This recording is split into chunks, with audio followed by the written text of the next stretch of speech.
Hi friends, Assalamu alaikum. അപ്പോൾ ഞാൻ ഇന്ന് വന്നത് നല്ല സോഫ്റ്റ് ആയിട്ടുള്ള ചപ്പാത്തി റെസിപ്പി, ഹെൽത്തി ആയിട്ടുള്ള മെഴുക്കൊന്നും ഇടാത്ത ചപ്പാത്തിൻ്റെ റെസിപ്പി ആയിട്ടാണ്.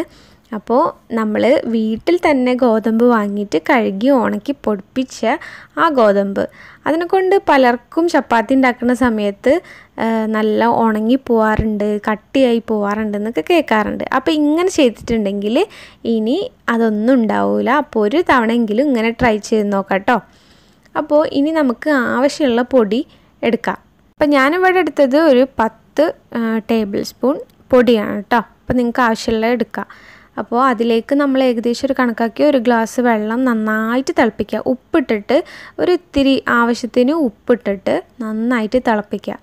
ആ തിളപ്പിച്ച വെള്ളം ഉണ്ടല്ലോ, അപ്പം അവിടെ തന്നെ ആ ചൂടോടുക്കെ തന്നെ നമ്മൾ ഈ പൊടിയിലോട്ട് മിക്സ് ചെയ്യുക. ഒരു സ്പൂണോ എന്തെങ്കിലും കയ്യിലോ എന്തെങ്കിലും വെച്ച് മിക്സ് ചെയ്താൽ മതി. കൈയൊന്നും ഇട്ട് മിക്സ് ചെയ്യരുത്, നന്നായിട്ട് പൊള്ളി പോകും കൈ.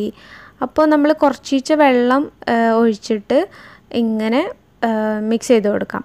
അപ്പോൾ ഏകദേശം എല്ലാ പൊടിയും ആ ചൂടുള്ള വെള്ളത്തിൽ ഏകദേശം ഒരു പകുതി വേവെങ്കിലും ആവണം. അതിന് വേണ്ടിയിട്ടാണ് കേട്ടോ. അപ്പോൾ പലരും നേരി ചൂടുള്ള വെള്ളം ഒഴിച്ചിട്ട് ചപ്പാത്തി ഉണ്ടാക്കും. ചില ആൾക്കാർ തിളയ്ക്കാതെ അത്യാവശ്യം നല്ല ചൂടാക്കിയിട്ട് ഒഴിച്ചിട്ട് ഉണ്ടാക്കുന്നവരുണ്ടാവും. ചിലർ സാദാ വെള്ളത്തിൽ കുഴയ്ക്കുന്നവരും ഉണ്ടാവും. അപ്പോൾ ഇങ്ങനെ നമ്മൾ പൊടിപ്പിച്ച ഗോതമ്പ് പൊടിയിൽ ഒരുപാട് ഉമി ഉണ്ടാവും. അപ്പോൾ അത് ഏകദേശം ഒരു വേവണമെങ്കിൽ അത്യാവശ്യം നല്ല ചൂട് തന്നെ വേണം. പെട്ടെന്ന് തന്നെ ഇതിൻ്റെ ചൂടെല്ലാം കുറയും കേട്ടോ. അപ്പോൾ ഏകദേശം നമുക്ക് കൈ വെച്ച് കുഴയ്ക്കാൻ പറ്റുമെന്നുള്ള ആ സ്റ്റേജ് എത്തുന്ന സമയത്ത് നമുക്ക് കൈ കൊണ്ട് നന്നായിട്ടൊന്ന് കുഴച്ചെടുക്കാം. അപ്പോൾ ഇങ്ങനെ ചൂടുള്ള വെള്ളം ഒഴിക്കുന്ന സമയത്ത് നമ്മൾ വെള്ളം എന്തായാലും കുറച്ച് അധികമായിരിക്കും. അപ്പം നമ്മൾ എന്താക്കുക, കുറച്ച് കൂടിയും ഒരു 2-3 സ്പൂണ് പൊടിയും കൂടി അത് ഏകദേശം നമുക്ക് പരത്താനുള്ള പാകത്തിന് എത്തുന്നവരെ കുറച്ചും കൂടിയും പൊടി ഇട്ടിട്ട് കുറച്ച് പൊടി ഇട്ടിട്ട് നന്നായിട്ട് കുഴച്ചെടുക്കാം. അപ്പോൾ ഞാൻ കുഴക്കുന്ന കണ്ടില്ലേ, അതുപോലെ കുഴച്ചെടുക്കാം. അപ്പം ഏകദേശം കൈയൊന്നും ഒട്ടാത്ത രീതിയിൽ കുഴച്ചെടുക്കാം. കുറച്ച് ഇത് ഒരു ഒട്ടിപ്പിടിക്കുന്നൊരു സൈസ് തന്നെ ആയിരിക്കും. അപ്പം നമ്മൾ പരത്തുന്ന സമയത്തും പൊടിയിട്ടിട്ട് തന്നെ പരത്താം, ഒരു കുഴപ്പമില്ല. അപ്പോൾ ഇപ്പോൾ ഏകദേശം ഒരു കുഴച്ച് നല്ല റെഡി ആയിട്ടുണ്ട്. ഇങ്ങനെ ഒരു പാകമാവുന്നവരെ നമ്മൾ പൊടിയിട്ടിട്ട് കുഴച്ച് കൊടുക്കാം കേട്ടോ. ഇനി ഇത് പരത്തേണ്ടത് കാണിച്ചു തരാം. അപ്പം നമ്മൾ ഓരോ ചെറിയ ഉരുളകളാക്കിയിട്ട് നിങ്ങൾ സാധാരണ എങ്ങനെയാണോ ചപ്പാത്തിക്ക് ഉരുളകൾ എടുക്കുക അതേ വലുപ്പത്തിൽ എടുക്കുക. അപ്പോൾ ഞാനിപ്പോൾ എൻ്റെ ഒരു കൈപ്പിടിയിലുള്ള ഒരു ഉരുളയാണ് കേട്ടോ ആക്കി വെക്കുന്നത്. അപ്പോൾ ഇങ്ങനെ എല്ലാ ഉരുളകളും ആക്കിയെടുക്കാം. പിന്നെ നമ്മൾ പൊടി കുഴയ്ക്കുന്ന സമയത്ത് ഒരുപാട് ഹാർഡാക്കിയിട്ട് വെള്ളമൊന്നും കുറച്ച് ചെയ്യരുത്. അത്യാവശ്യം വെള്ളത്തിൽ തന്നെ നല്ല സോഫ്റ്റായിട്ട് ഉണ്ടാക്കുക. അപ്പോൾ നമ്മൾ ഇത് നമ്മൾ പത്തിരിയോ ചപ്പാത്തി എന്തുണ്ടാക്കുകയാണെങ്കിലും നമ്മളൊന്ന് മൂടി വെക്കണം. പ്രത്യേകിച്ച് ഗോതമ്പായതിനെ കൊണ്ട് പെട്ടെന്ന് ഉണങ്ങിപ്പോകും കേട്ടോ. അപ്പോൾ നമുക്ക് പരത്തുമ്പോൾ അതൊരു ബുദ്ധിമുട്ടായി മാറും. അപ്പോൾ നമ്മളൊരു ഉരുള എടുത്തിട്ട് ഞാനിപ്പോൾ ചെയ്തില്ലേ അതുപോലെ ഇങ്ങനെ ചെയ്യുക. അപ്പോൾ നല്ല റൗണ്ട് ഷേപ്പിൽ തന്നെ നമുക്ക് പരത്തിയെടുക്കാൻ പറ്റും. അപ്പോൾ അതിൻ്റെ മേലെ കുറച്ച് ഗോതമ്പ് പൊടി തന്നെയാണ് ഞാൻ യൂസ് ചെയ്യുന്നത്. ഒരുപാട് പൊടിയൊന്നും ഇട്ട് പരത്തേണ്ട ആവശ്യമില്ല. അപ്പോൾ നമ്മൾ ഏകദേശം ഒരു ഒട്ടിപ്പിടിക്കാത്ത രീതിയിൽ ഒരു ഇത്തിരി പൊടി ഇങ്ങനെ ഇട്ട് കൊടുത്തിട്ട് ഒന്ന് പരത്തിയാൽ മതി. അപ്പോൾ തന്നെ നല്ല രീതിയിൽ നമുക്ക് പരത്തിയെടുക്കാൻ കിട്ടും കേട്ടോ. ഇതപ്പോൾ ഞാൻ ഏകദേശം നല്ല വലുപ്പത്തിൽ തന്നെ പരത്തിയിട്ടുണ്ട്.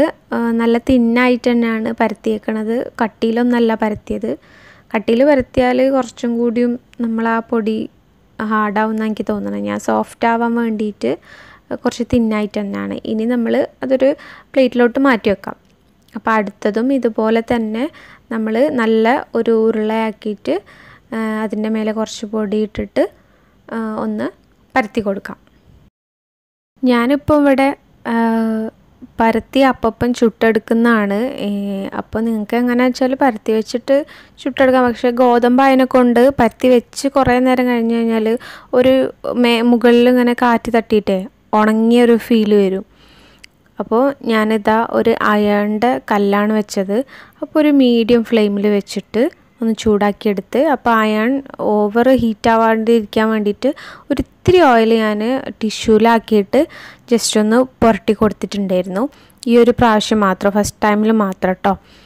അപ്പം ഏകദേശം ഒരു സൈഡ് ഒന്ന് ആ കളർ ചേഞ്ച് ആയി കഴിഞ്ഞാൽ ഞാൻ ഒന്ന് മറിച്ചിട്ട് കൊടുത്തു.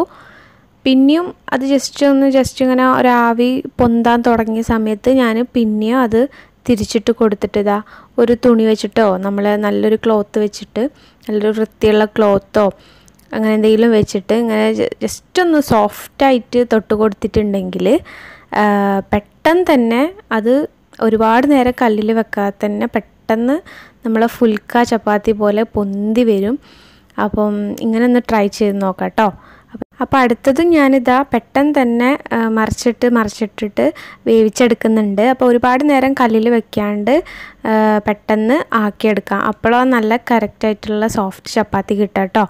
അപ്പോൾ ചപ്പാത്തി ഈ ചുട്ട് വെച്ചതിന് ശേഷം ഒരു തുറന്ന പാത്രത്തിൽ ഒരിക്കലും വെക്കരുത്. അപ്പോൾ അത് നല്ല ഉറപ്പാവാൻ ചാൻസ് ഉണ്ട്. അപ്പോൾ ഞാനിതാ ഇപ്പം ചുട്ടെടുത്തത് മുകളിൽ വെച്ച് അപ്പോൾ അത് എന്താക്കുക മൊത്തത്തിലെടുത്തിട്ട് തിരിച്ചിടാം. അപ്പം മുകളിലുള്ളത് താഴെയും ഏറ്റവും താഴെയുള്ളത് മുകളിലും വരും. അപ്പോൾ അങ്ങനെ വെച്ചിട്ട് മൂടി വെക്കാം. പിന്നെ അടുത്തതും ചുട്ടിട്ട് ഈ മുകളിലുള്ളത് നേരെ തിരിച്ചിടാം. അപ്പോൾ നമ്മൾ ഓരോ ചപ്പാത്തി ചുട്ടെടുക്കുമ്പോഴും അങ്ങനെ തിരിച്ചിട്ട് ഈ ഒരു സംഭവം തന്നെ ചെയ്ത് മൂടി വെച്ചിട്ടുണ്ടെങ്കിൽ ചപ്പാത്തി ഒരുപാട് സമയം ഇങ്ങനെ തന്നെ സോഫ്റ്റായിട്ടുണ്ടാവും. അപ്പോൾ ട്രൈ ചെയ്തിട്ട് ഇഷ്ടപ്പെടുകയാണെങ്കിൽ ഉറപ്പായിട്ട് സബ്സ്ക്രൈബ് ചെയ്യാൻ മറക്കരുത്. അപ്പോൾ അടുത്തൊരു വീഡിയോയിൽ കാണുന്നവരെ ബൈ, ടേക്ക് കെയർ.